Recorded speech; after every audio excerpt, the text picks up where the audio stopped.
I've started painting the interior.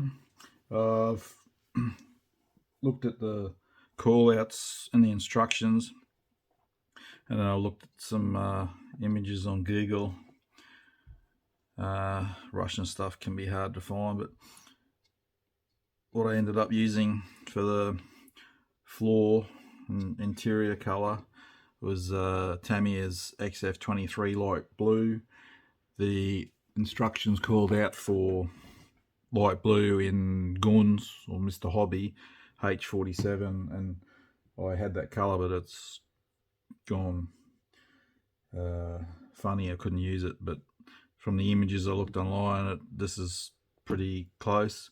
And I've painted the where the instrument panels are with the Russian turquoise, which also appears online in images. So I've painted up these are the front instrument panels that are in front of the crew. Machine gun that's in the nose, and all the foot pedals and the controls and the seats. The seats I've made some using some sticky foil, so I peel out the backing off and fold it over on itself, foil tape, and cut strips to do harnesses. A bit crude, but they do the job for me. I've done the roof, or the engine compartment. Not that there's an engine, but there's the pipes that will come out of the side. Another thing I want to point out is they've created you got a step out that fits into the ceiling, so it gives you a good positive fit. You just got to make sure it lines up with the interior. So that is good. The previously I mentioned about the masks that came on the kit. I wasn't sure if they'd conform to the domed windows. They do. They work a treat. So thank you, Trumpeter, for supplying a mask set.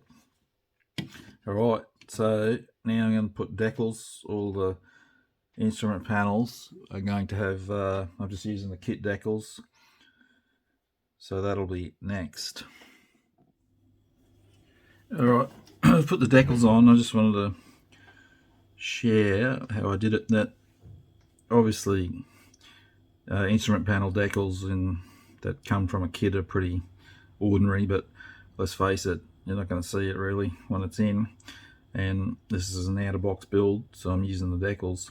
Like I said, there'll be heaps of aftermarket come along for this kit, so you'll be able to get all the U-Butte Quinta Studios and whatnot, but for this build these suffice. So these ones were that's one decal, but I cut it up into about 4 pieces, and same as the other side. This was one decal. I cut it up into 3 sections. This was one decal. I cut 4 sections, and same as the side ones, I cut them into small sections. Just it'll help you get them on top of the switches better and to conform, and I use this to conform it. This is the most aggressive decal solution I've ever come across. When you use it, brush it on and then just leave it. Don't come back brushing again, because it literally melts the decal nearly straight away. And if you start brushing over again, you'll strip paint and wreck the decal. It'll peel away. So it's great for really stubborn decals, but be really careful with it. These are just going on now, so they're still setting. So yeah, so I'll let them set overnight.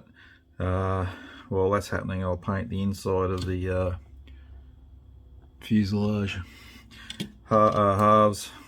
Keep moving on, but I just wanted to share what I did with the decals there.